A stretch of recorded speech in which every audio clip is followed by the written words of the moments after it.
The CW Flash series just ended its almost 10-year run last week, and I was an emotional mess. I didn't like the finale that much. So originally I wanted to go back and rewatch the pilot and see where things went wrong. But then I remembered an even older pilot for an even older Flash show. Hi, today I decided to go back and watch for the very first time the TV pilot for the 1990s, The Flash. I've never seen it before, and I'm honestly pretty excited to jump into it. I've always heard stuff about it, and obviously I saw it in Crisis on Infinite Earth, but I've never actually gone back and watched the show, so I'm pretty excited to do that today. But before we get started, make sure to hit that like button and subscribe. It helps out the channel a ton and really means the world to me. Anyway, enjoy the video. So the whole pilot is actually a decently cohesive, straight-to-TV movie that's over an hour and a half long, so you really get to know these characters, but when you're first watching it, it does take some adjustment time for like, oh, this is the early 90s, especially since like I wasn't alive in the early 90s, and then oh, the main villains are just a biker gang versus the fastest man alive, because that makes sense. Like the whole show opens with just bikers blowing up cars with these weird green bomb things. I don't know. And these bikers are so notorious that they even have a nickname in Central City, the Dark Riders. Did I mention this is the 90s yet? Are you feeling it? Next we move on to meet the Allens, which if you're a fan of the current Flash series, you'll be a little caught off guard with because, well, they're alive. Both of Barry's parents are actually alive in this show, and he even has some new family members, like a brother, Jay Allen, and a nephew, Sean Allen. Now, this might be weird to some casual fans, and I hate to be that guy, but back in the 80s and 90s, Barry's parents were alive and well in his comic book runs, and even were a part of his supporting cast in some of the later runs. It wasn't actually popularized for his mom to die until after his Rebirth run, which was after his death in the Crisis on Infinite Earths.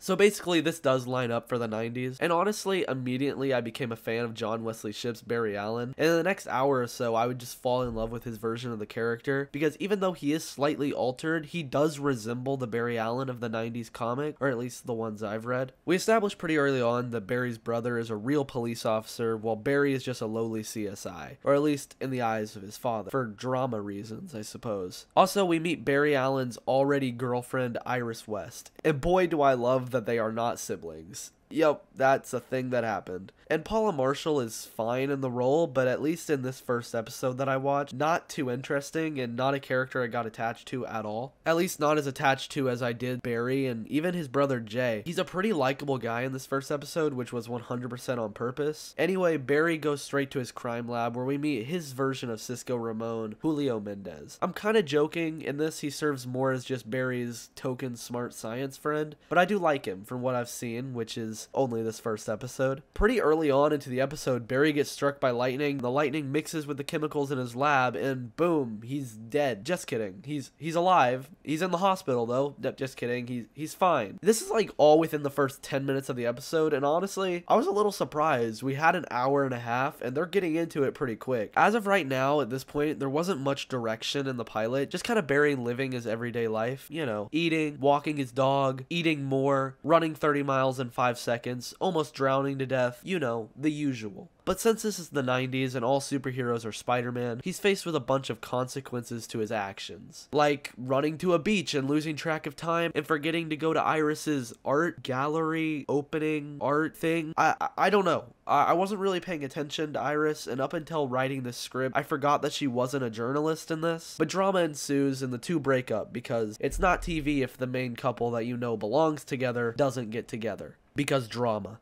Barry then goes and meets with head scientist at Star Lab, Dr. Tina McGee, who actually reprises her role later in the CW Flash series, which is pretty cool to know. She basically tells Barry that the chemicals in his lab mixed with the lightning and gave him super speed. We get to see him run on a treadmill, and look, it doesn't look great at all, but it's the 90s, right? So I'm gonna forgive him, but the running is a little rough throughout the whole episode. I mean, not like the CW show did it much better, because what is this? This is 20 years later and this is the best we got. There's also some side story going on the whole time with the Dark Riders, but it was easily the least interesting part to me, with the most important thing to remember being the leader of the biker gang, Nicholas Pike, is a turned detective and was even Barry's brother's partner, and he doesn't like Jay very much because he got him arrested for corruption. So it turns out this whole thing is just a way to get back at Jay. And a little later in the episode, the biker gang sets up this trap just for Jay. Nicholas Pike ends up killing Barry's brother. And honestly, this was a bummer. I was actually really liking Jay, and then he was just gone. He was a new character, and I really did enjoy his relationship with Barry. And this whole scene of Barry holding his brother as he dies was pretty rough to watch, honestly. But now Barry wants his revenge. And what better way to get that than to use your brand new superpower and go talk to the random scientist you just met and started flirting with 10 seconds after she told you that her husband died, because that happened for some reason. Anyway, he goes back to Dr. McGee and she makes him his very own Flash suit. And to talk about the suit, I'm very mixed on it. Like, I do kind of like the skin tight approach, and it really does just show how jacked John Wesley Shipp got for this role. And I do like the cowl, but the whole midsection feels bland and empty, and I'm not a big fan of the symbol, but overall it's a decent suit, and it really does fit the vibe of what I've seen of the show, which, moving on to the actual vibe itself, it feels like it was created because of the success of Batman 1989, and it definitely feels like it was trying to be that dark and edgy type of show, while also being the most campy thing to come out of the 90s. I also think I get the Batman vibes because of the score, which was actually made by Danny Elfman, which is really cool, but the score doesn't feel like a Flash score. Maybe I'm just spoiled by Blake Neely's masterpieces on the CW show, but this doesn't feel like a Flash score. Like, I really do enjoy it. I enjoy what Danny Elfman did here,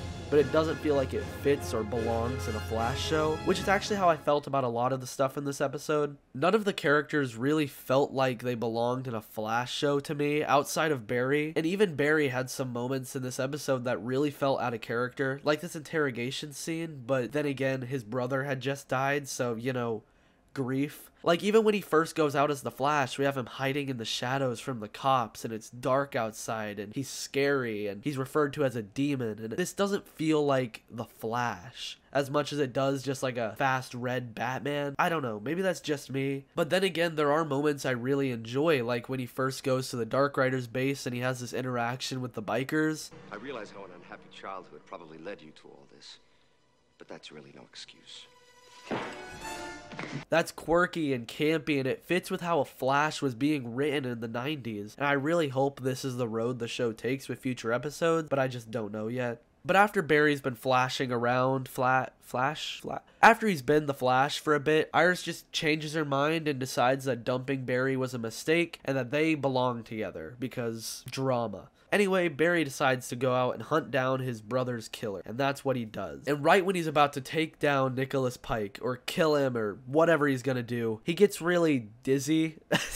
Like, he just gets dizzy and starts falling all over the place and passes out. Then Pike just hits him with a pipe a few times and drops him down a sewage grate because, you know, it's not like he's the fastest man alive or anything. This is obviously how a fight between the two would go. Pike then just decides to get out of there and go back to being a evil biker gang leader thing, but the Flash is back, and this time the writers remember that he has powers, and he just messes Pike up like crazy. This is the type of thing that makes you wonder how they made 10 seasons of Flash TV shows, when look how easy it is for him to handle this guy. This should be Barry in every situation ever. There's even some nice camp here with, like, when Pike shoots a rocket launcher at Barry and then lightning strikes the moon in the shape of Barry's symbol. I love this stuff, honestly. This is what superhero content should be. But then Barry just makes a giant tornado. Wait, didn't he do that in the other pilot too? Huh. And he just starts slowly lifting Pike up into the sky, and he hits an electrical wire and gets electrocuted to death.